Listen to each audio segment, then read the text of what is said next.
सौभाग्यशाली तोता। बहुत समय पहले की बात है। एक छोटे से गांव के पास एक सुंदर जंगल था।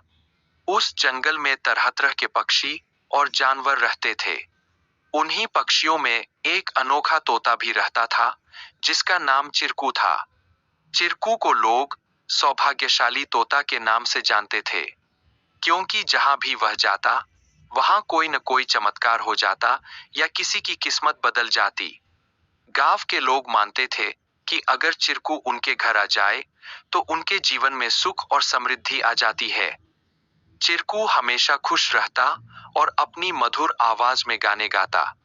लोग उसे फल और अनाज खिलाते और उसकी भलाई की कामना करते थे।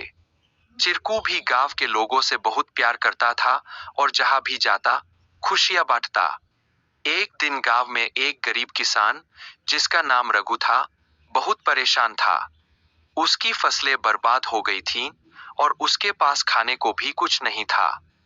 वह दिन रात मेहनत करता, लेकिन किस्मत उसका साथ नहीं दे रही थी।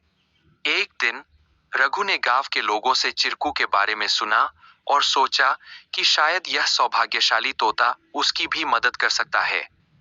रघु ने तय किया कि वह चिरकू से मिलकर अपनी किस्मत बदलने की विनती करेगा।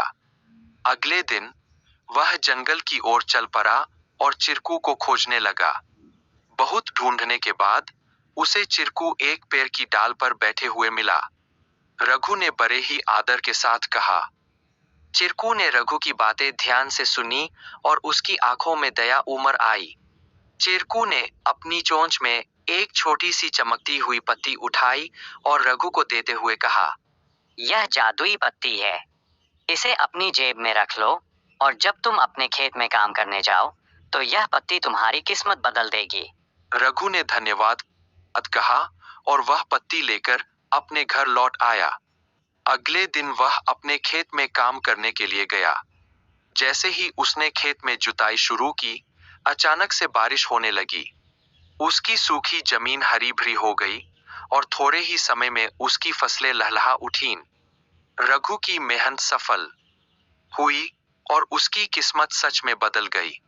अब रघु के पास भरपूर अनाज था और वह फिर से खुशहाल जीवन जीने लगा।